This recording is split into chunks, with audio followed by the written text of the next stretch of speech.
Hi, everyone. It's Friday and it's time to make stuff. Welcome to Foundry Fridays at Live Arts. My name is Annie Temick, and tonight we're making masks with one of my favorite artists and humans, Anna Kai. So I'm super excited to have you here with us. And it's pretty conveniently timed because Halloween's coming up right around the corner, and we have an awesome Halloween event called Where is Daryl? Mystery Halloween event happening on the 28th and through the 30th of October.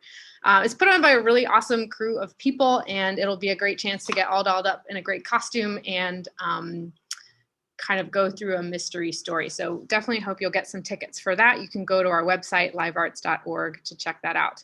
And whatever you make tonight is a great start to a character or a costume that you could wear for that. So if you are going to join us along at home, you will just need some cardboard, some scissors, any kind of recycled junk or fun things that you've got at home, sequins. Those are kind of the basics. But if you want a PDF printout and a whole list of instructions, go to livearts.org, click on the season and go to Foundry Fridays, and it is all right there. So before we dive into the actual making, I want to give a big shout out to our sponsors. These are amazing individuals and businesses who really understand the value of community and are supporting what we're offering to the community at Live Arts. So we're super grateful for them. Our season benefactors and box office sponsors are Elizabeth and Joe Lavaca. Our October sponsor is Alexander Nicholson. Our media sponsor is WTJU 91.1. Our Scene Shop sponsor is Karen Pape. And our Pay What You Can sponsors are Allison Partners, Strauss Construction, Latitude 38, and Ting. We're also made possible in part from grants by Bank of America, the Charlottesville Area Community Foundation, J&E Berkeley, the Batten Foundation, the Bama Works Fund, the Virginia Commission for the Arts, and the National Endowment for the Arts. So a big thank you to all of those folks. We're really grateful for your support. This is a pay what you can offering. So if you're able to, please, add a few dollars to the link that's pinned in the chat, or consider picking up a season pass that will help support these offerings and many more in the future. Hooray. All right, so let's get started. I'm just going to do a brief overview, talk a little bit about Anna, bring her on, and we'll bring everybody else on and get to it. So this month's artist, Anna Kai, tells stories through costume design, film, graphic design, and illustration. Originally from Memphis, Tennessee, she has created for audiences in Indonesia, China, Lesotho, South Africa, and the United States. She earned her bachelor's degree of science in architecture at the University of Virginia and promptly moved to Lesotho. It was during that time that she began creating and designing costumes for film and runway. She's currently studying in the MFA Visual Communication program at the School of the Arts in Chicago. I'd love to welcome Anna Kai.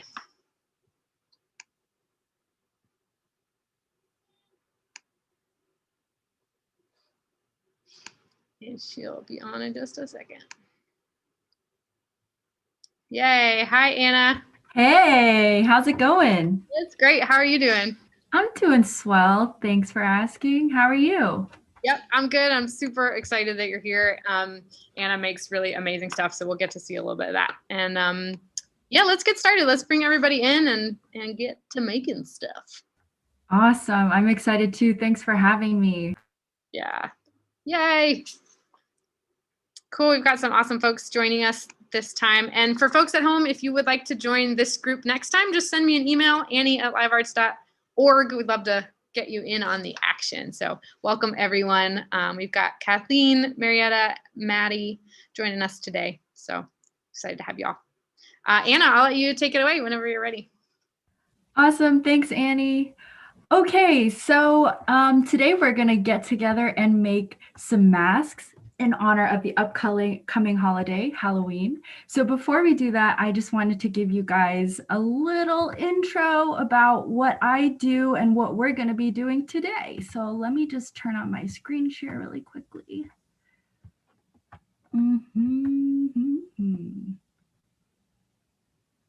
Okay. Can y'all see that? Yep. Okay, cool. Let me just go into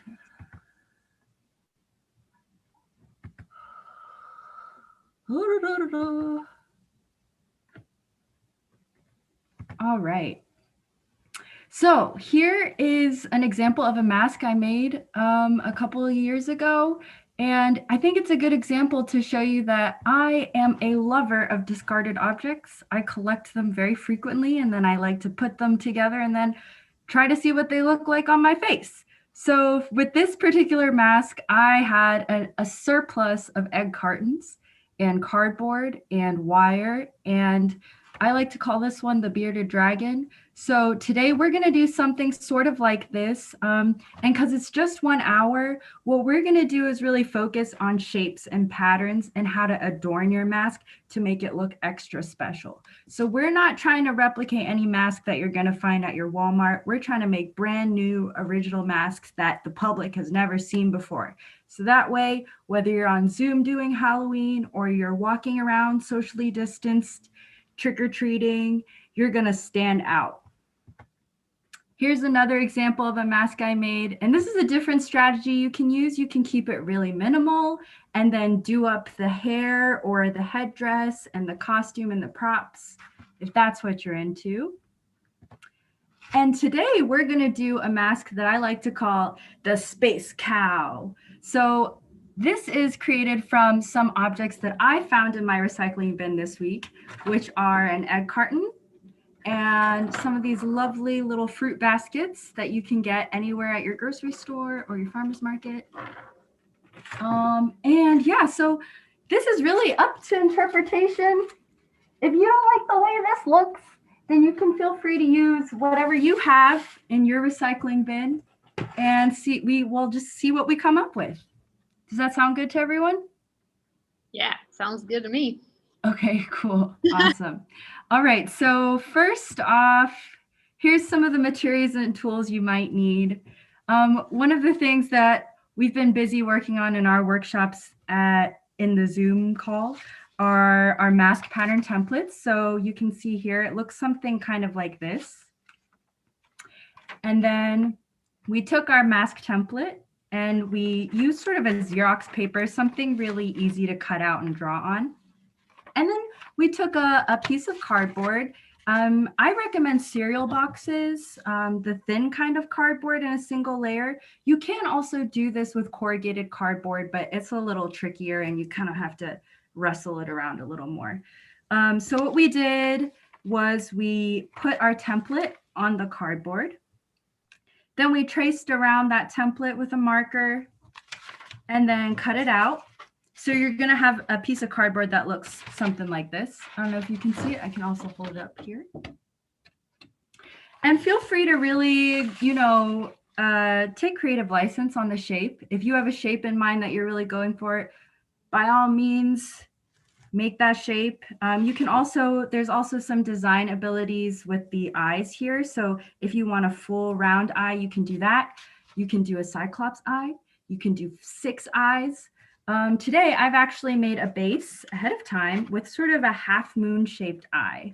So that's what I'm going to work with today. So after you're finished with that base, you're going to see these little V cuts here. These are what I call darts. If you're a seamstress or you like to sew, you probably know what I'm talking about. And then you can sort of play with putting these 2 edges on top of each other like so. And you can kind of see that the paper or the cardboard pops up a little bit and it creates some 3-dimensionality. So we really like that. I recommend using tape to sort of brace the 2 folds together. And then you can use stapler, or today I actually have my fancy handy dandy glue gun with me to sort of seal that dart in place. So I think most of us have already gotten that done, so we won't spend too much time on it. Can y'all hold up your bases so I can see how far we are? Oh, cool, Maddie, looks good. Oh, yay, awesome. Okay, cool. So you can continue to work on that. If you're finished, I'm just gonna toss this out of the way. All right, if you're finished, you probably have a base that looks something like this. You can try it on. A lot of people do like to have this nose or mouth open, so feel free to do that if that's more comfortable for you. But in the spirit of mask wearing, I kind of kept mine closed up. And then the next part we're going to do, if you're still working on that, continue to do so. If you're ready for the next step, you're going to want to take out a piece of ribbon or string. So I have a lot of this red mesh ribbon, so I'm going to use that. Can we, is this the last slide or is there another one? Oh, that's the last one, yeah. Awesome, cool. Maybe just end the share. Cool, thanks. I want to grab something real quick. Yeah, go for it, Maddie. Okay. So once you're ready, you can go ahead and sort of measure your ribbon. Oh, fat part of your head. There are lots of cool ways to sort of attach this to your head, but to your face. I'm gonna go for the simplest way today and leave plenty of room for tying knots and inserting it into your mask. So I try to do about like half, just in case. Sometimes there's a lot of opportunity to like decorate this bit as well. So I'd leave yourself a lot of wiggle room there. Annie, what are you using for your base? I see black. Yeah, this is just some kind of black card stuff. I don't know I have this, but I have a bunch of it. So I thought, well, I will just. Ooh, funky. I don't know. I like it. Cool. Marietta, what are you using for your base? Just a cereal box, but yeah. Nice. Awesome. All right. I was also curious, what, if anyone remembers their very first Halloween costume and what it was. Anyone has good stories?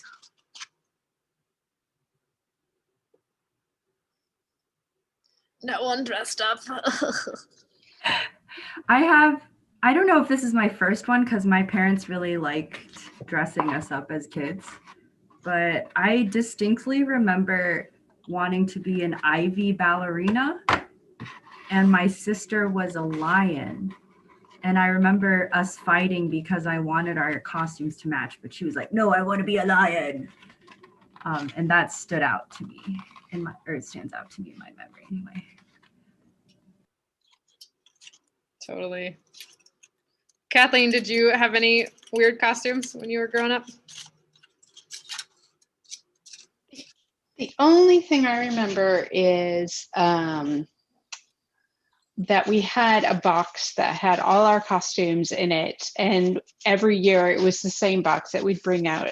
And so we would basically take whatever was in the box and recreate either your favorite from it, which I had like a white wedding type dress that I would make many things out of, and then and my brother had like the hobo outfit that he would do. So it was always kind of a challenge to get to the box first so you could pick out what your favorite parts were and make something.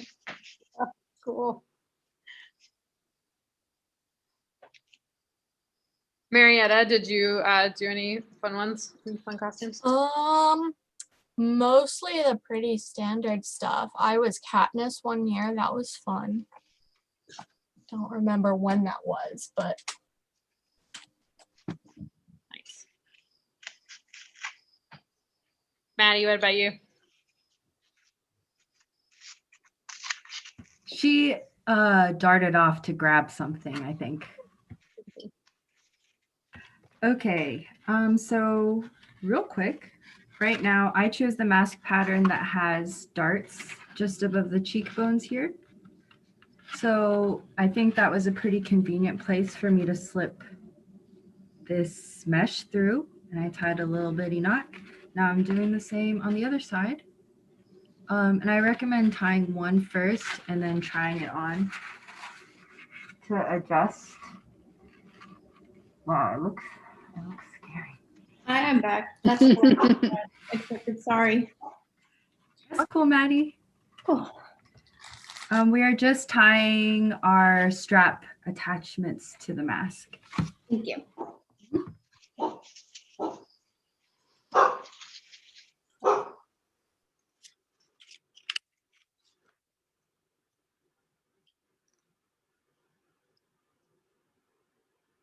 Maddie, I was wondering if there were any weird or fun Halloween costumes that you have worn in the past.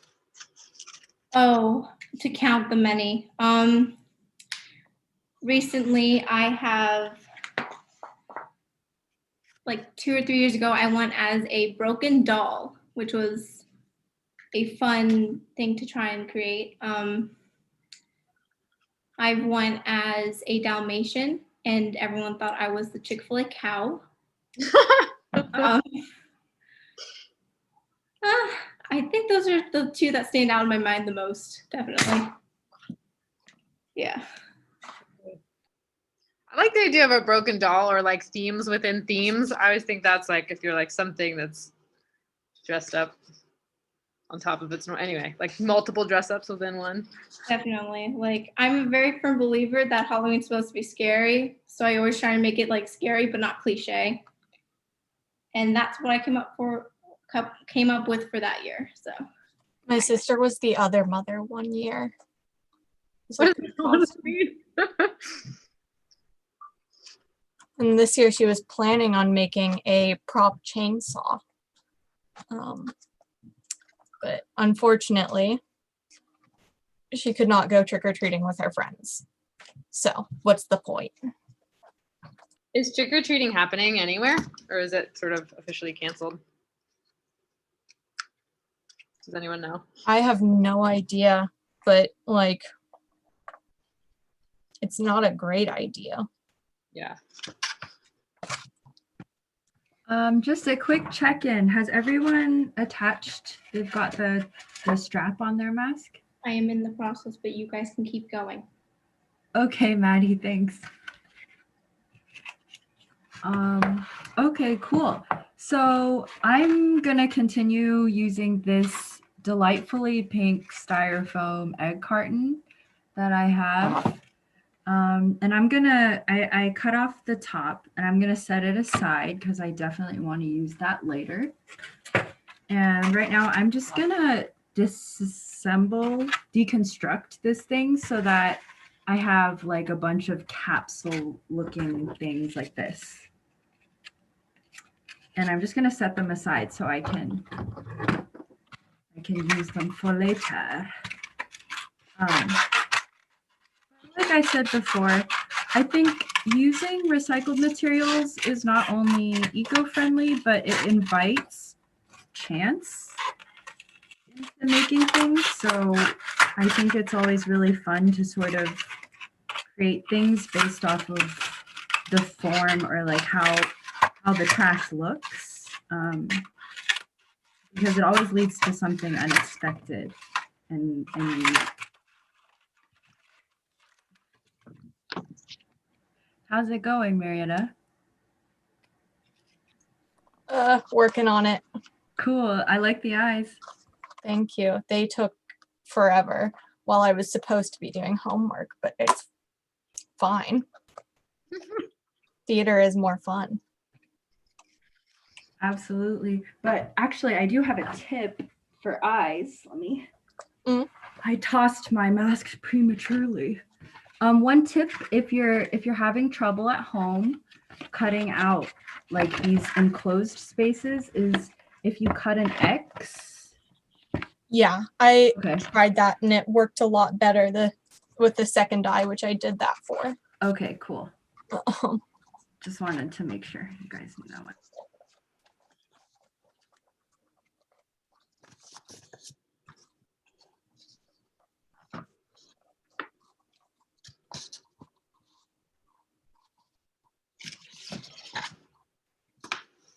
So I know Maddie said that she usually goes for like scary, but I'm wondering what other people like try to channel for Halloween. Like I definitely go weird because I think everything's too scary as it is. So just try and get like the weirder the better. But I'm curious if you go like how you approach character. I try to go with something that allows me to make something really cool for it. Because, you know, that's the point. One year, my dad and I made an acrylic sword that lit up. And it's so cool. I still have it. That's awesome. Yeah. How did you get it to light up?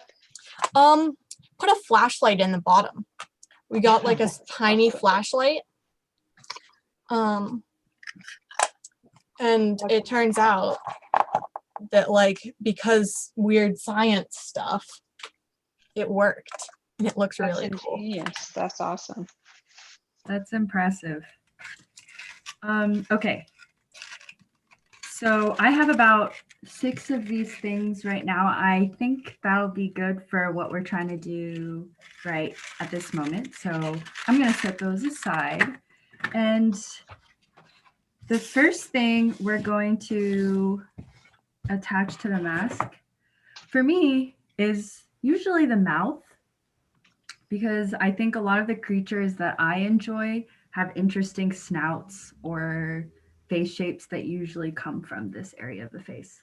But that's not always true for every character. So also go with your gut. But if you would like to follow along, what I'm doing right now is I'm going to cut out, I kind of think that this piece of, or this carton sort of has this snouty-esque shape. So I'm going to try to recreate that by slicing from this first groove. I'm going to slice all the way around to the other side.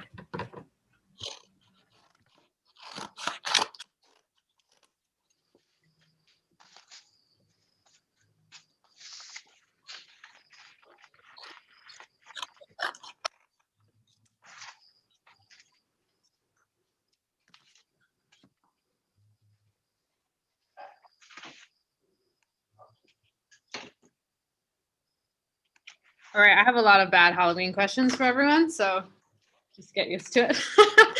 What's the most like memorable costume that you've seen before?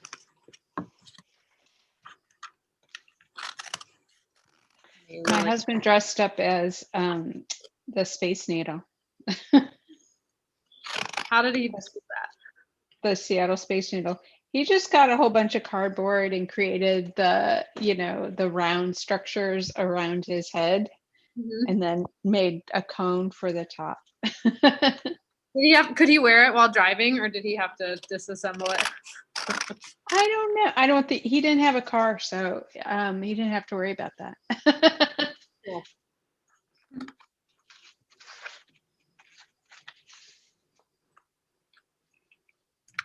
My sister's friend always does these really elaborate ones. And so one year she was, she did like a sugar skull face paint thing. And it was so cool. Oh, wow. Gorgeous.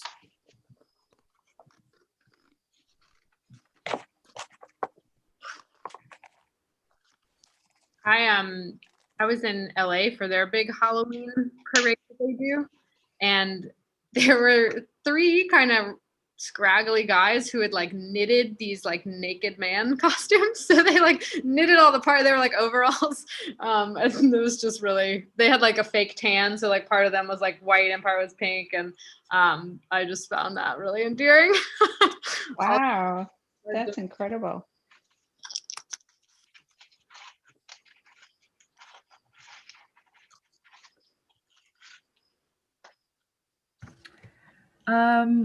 So after I've attached my snout, it looks like a skull right now, which is kind of cool. So if that tickles your fancy, you can continue in that vein. But for me, I don't really like how it attaches to the face because you can see that it's a carton. So I'm gonna make a mustache to cover it up. I'm gonna do that with some leftover paper, scrap paper that I have.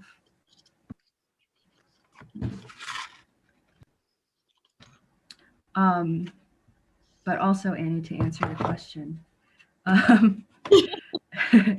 I always really enjoyed in Charlottesville going to the lawn and seeing like all the dogs and the little kiddos. I saw the most amazing robot costume on this small human, and I know a robot costume sounds pretty straightforward, like it's boxes, but I saw this. I don't know. I saw this kid from a distance walking on this hill, and I really thought, I was like, that could be a robot for sure. It was so cool.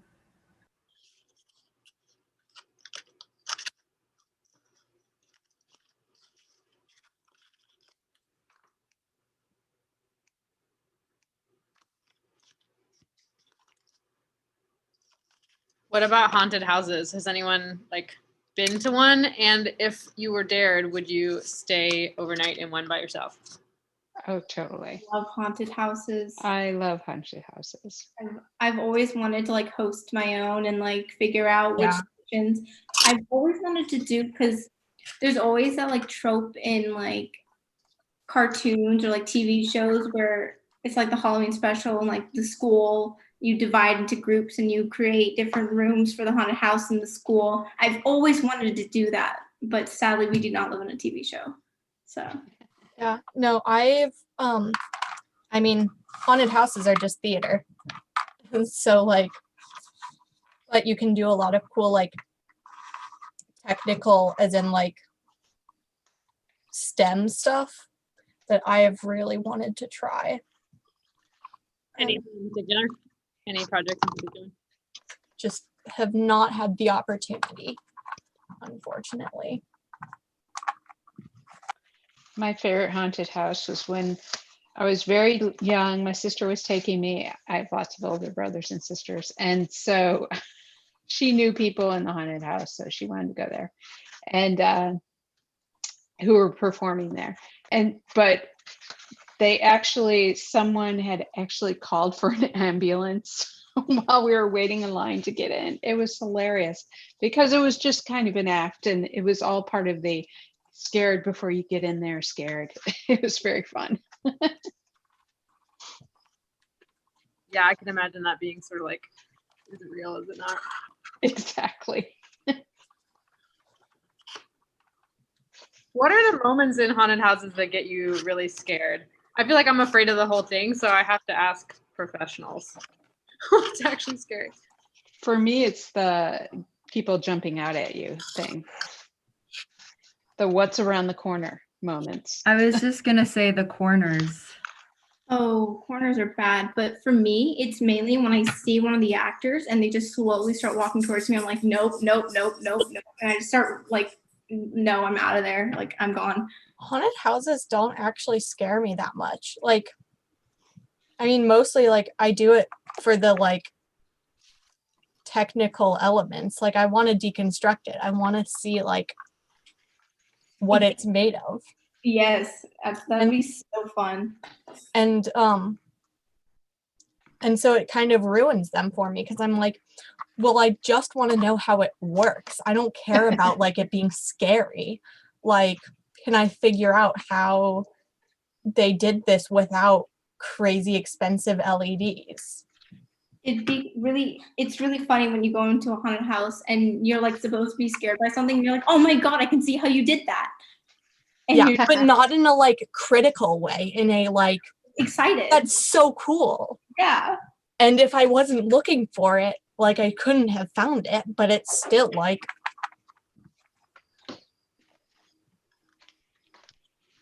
I feel like that must be sad for the actors though when people don't get scared. It's like, oh, I'm trying so hard to be scary. Imagine how many times like one of the characters, I think. Imagine how many times they get like hit or screamed at or something like in a day. Yeah. When I was really little, my dad took in Memphis, we have something called the haunted corn maze. So it's like a cornfield that's haunted. And it's basically just a bunch of people jumping out of the corn scaring you. And I remember when I was like really young, my dad took me and this man jumped out at me and I freaked out. And I like just blindly like punched him in the chest because I was like, ah! It was just my reflex. And my dad had to pull me aside and be like, okay, I understand you're scared, but this is not how we react. And I felt so bad. That guy, like, I distinctly remember him going, oh. Oh no. That's hilarious though. I think I've done that once or twice. Kicked somebody in a haunted house. I've definitely started crying and falling up like in front of a random person because they scared me so bad. Like, what do you do in that situation? Like, you scare someone so bad that they start crying and like, what do? You just like go back to your hiding spot and just wait for the next one? Like, wait for your next victim? Like, It depends on the age of the person. Yeah. what do you do? It's like, are you okay? And like, they're like covered in like fake blood or something. I think they consider that success if they've scared you like that. Yeah. I mean, props to them, you know? Unless you're like a little kid, in which case it's like, you know, it's just sad that you've scared the little I feel kid. like little kids shouldn't be allowed in. Yeah, but they are. I know, which is insane. Like, I've seen like infants in haunted houses. I'm what are you like? I get wanting to bring your child somewhere, but into a haunted house where people scare people. Like, are you kidding me?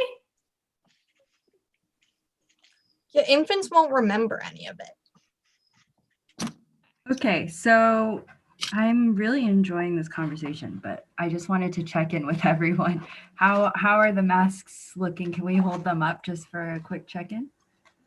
Ooh, teeth. Oh, I like the fringe.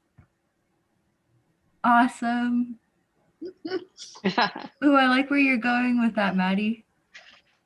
Cool. You. So I've done my snout. I've covered up the seam with a healthy mustache.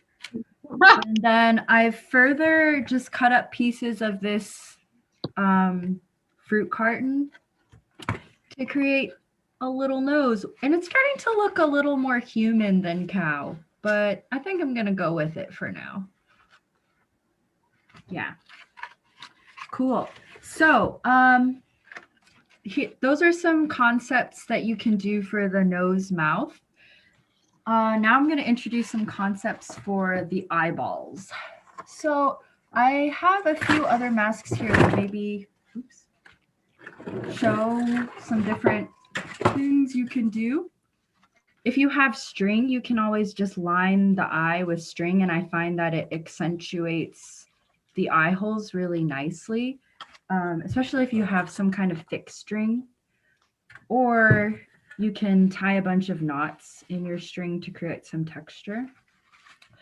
So we got this guy, and he has a nice, they have a nice fringe. Sometimes I have a complicated relationship with my hair, so I just like to recreate it. So this, when I made this one, I really wanted a fringe that day, so there's that. Or what I'm gonna try out, because I have some more pink styrofoam that has this really nifty curve in it. I'm gonna create some eyelashes by just cutting out some pieces that are about the same width as the eye holes, and then shredding them up a little bit, but not too much, so I still have a place to attach them to the face. You would think that stabbing cardboard with needles is not as hard as it is. Oh no. Very true. Like, weirdly true. Like, you know, you'd think. What are you trying to stab your strap in? No. So I put the embroidery thread with the Oh, got it. and so I'm trying to Nice. put like a colorful nose, and I don't have much colorful paper, but I have a ton of colorful fabric. Oh, So- nice. Okay. Cool. Oh, that's gonna look really cool. I'm trying to think what else you could do if that's not working for you. Oh, it's working. It Oh, just okay. takes, you know. All right. Well, don't stab yourself, because I have. I am very good at not stabbing myself. Oh, that's a good skill to have. I wish I could be like that. Yeah, me too. Yeah, no, I'm working on a quilt currently and hand sewing it because I'm doing it during class. Oh, that's cool. So that requires a certain amount of knowing how to not stab yourself. Yeah. How big is the quilt? It's pretty big. My great grandmother made the top. So like I'm not doing the whole thing. I'm just doing, like I'm just putting it all together. That's really cool. It's pretty big, and it keeps me occupied during classes.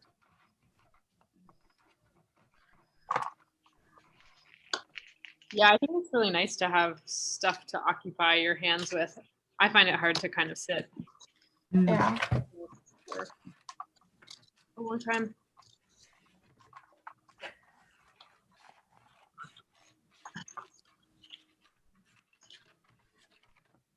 Anna, what do you do when you get stuck? Like when you're playing with stuff and you're like, I'm not sure what to do next. What do you- Actually, the first thing I usually do is turn it upside down, like turn the mask or like the object upside down. And then some other things I do, I try to see if I can introduce another object, or I just like put another object next to that thing that I'm struggling with and sort of like see how they talk to each other. I know I sound like a crazy person, but I'll just be sitting in my, like when I was making this, I was just like, how do these come together? But you know, 360 around, see which way looks the best. Yeah. yeah, I think like comparing and contrasting things often helps. Yeah, do you guys have any things that you like to do when that happens? With anything, really. I mean, all of those things, I guess. Mm-hmm. Yeah, I just like, I mean, most of what I do is woodworking, so I try to draw it out first so that I don't waste anything. Yeah, this is a very different kind of workflow, I suppose. It's Like, it's more flexible. yeah. Well, the first thing I try and do is definitely like step back and try and just look at the full thing, because usually if I don't like how something's looking, it's because I'm zeroed in on one aspect of it. Mm. So I want to step back and take a look at it, and if I still don't like it, I'll step away for like for as long as I feel like I need to, just like refresh so I can look at it with like more clean eyes, if that makes sense. Yeah, I think that definitely helps. A lot of times, especially if I'm doing 2D things, I'm like pulling it really far and getting really close. Yeah, it's a very physical process. Yeah. I also try to look at like my stuff as if it's not mine, because I get very critical of my own work, but less of other people's. Yeah, that's hard. Okay, so I think I'm okay with my eyes for now. I mean, the ones on my mask. So I added like this top eyelid wing accentuated thing. It's looking very masculine right now. Very different from my first iteration, but I think they're gonna look really good together as a set. So maybe I can find a friend who will wear this mask with me, because I think they look really good together. But anyway, I'm gonna move on to create this top bit. This top, I thought it was gonna be unibrow, but it looks more like a crown or like a tuft of hair and the horns. So I'm gonna go back to my egg carton buds, and I'm going to just attach them and start to like create some framing around the forehead. Forehead framing. And these egg cartons really get my juices going because they kind of remind me of do you guys ever look at pictures of body modifications? They have like some people have those like shapes that they insert into their temples to make them look like they have horns. Oh, right. Uh-huh. Yeah, that's kind of what it reminds me of. But less expensive and Less permanent. yes, a more temporary version of that.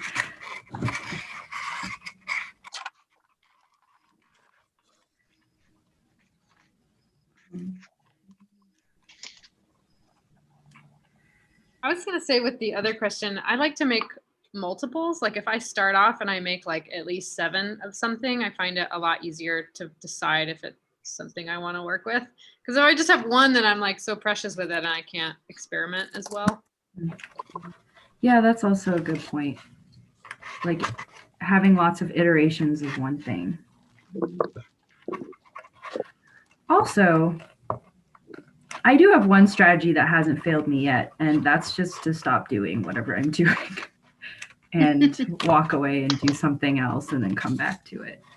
And I usually always come back with something having occurred to me during the break.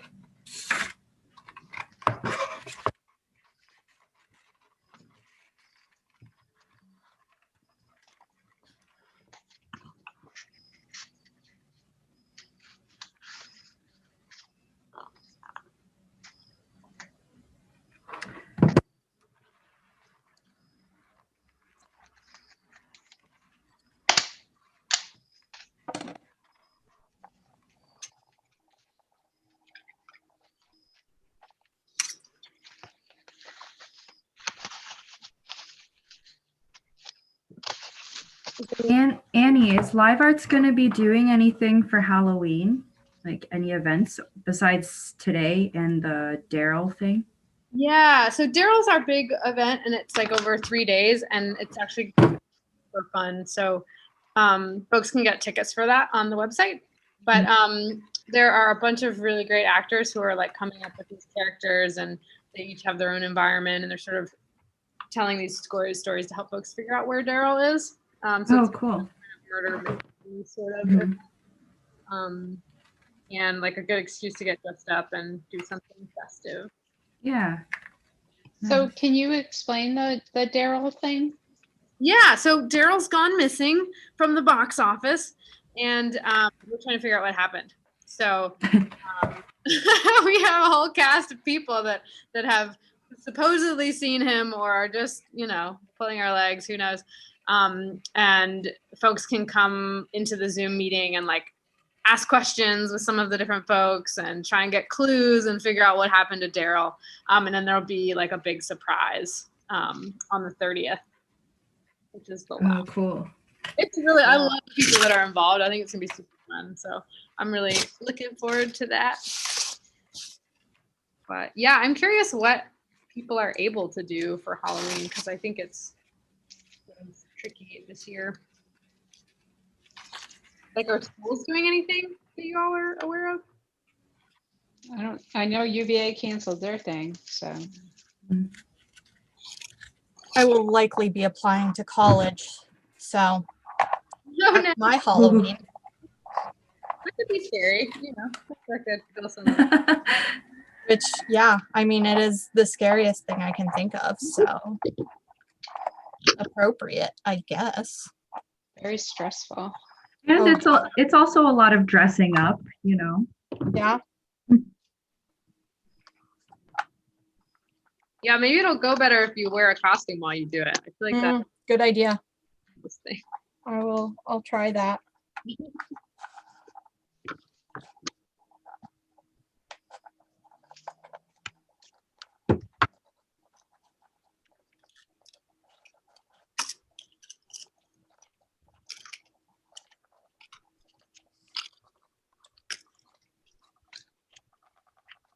All right, y'all. I can't believe it's 7:45 already. We got like 5 Oh boy. 5 more minutes left. That's crazy. Awesome. How's everyone doing? I think I'm about 90% satisfied with where I am at. Oh, that looks really good, Kathleen. It's hard to get the eyes to be in the right place for me, Oh, but that's okay. okay. What did you use for the mouth? Is that the egg carton at the mouth? Yeah. So what I did is I cut out half of the egg carton, and then I put a hole in it and kind of just drew it together into a mouth shape. Oh, cool.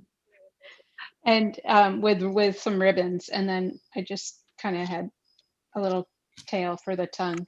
Oh, nice. Do you have any character traits that you feel have emerged from this mask? No, I don't. Okay. Well, it's just wackiness. nice. That will be our next workshop, psychoanalyzing our mask designs. Exactly. Oh, that'd be amazing. Wow. I mean, I'm definitely down.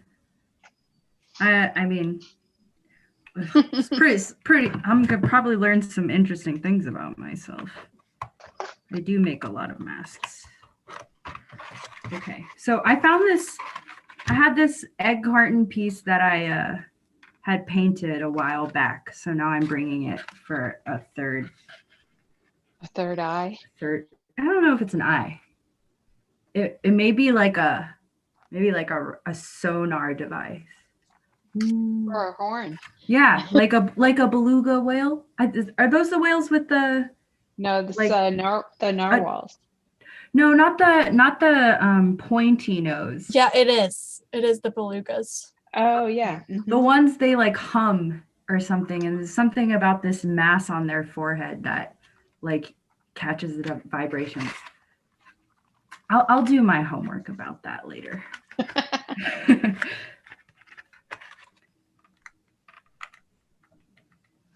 Are we in a place where we can do one last check-in, or are we just racing before the time is out? I feel like I'm pretty done. Yeah, yours looks really good.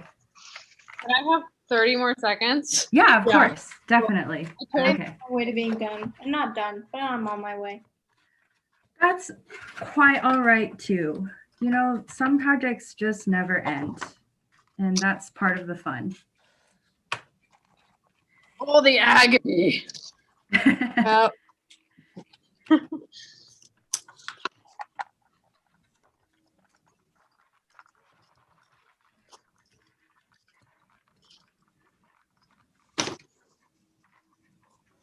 Oh, hey.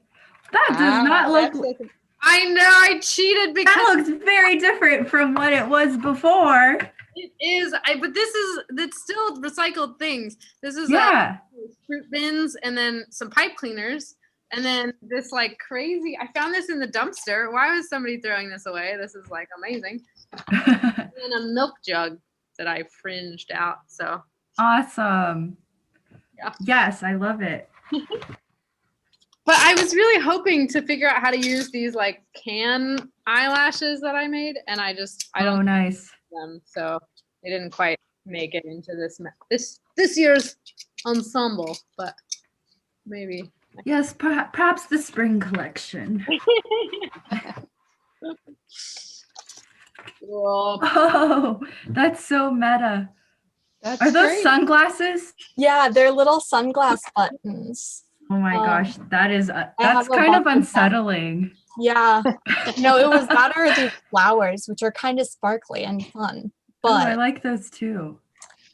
I figured having throw 'em on. sunglasses. Definitely. The flowers can be like a tattoo. Yeah. A face tattoo. Mm.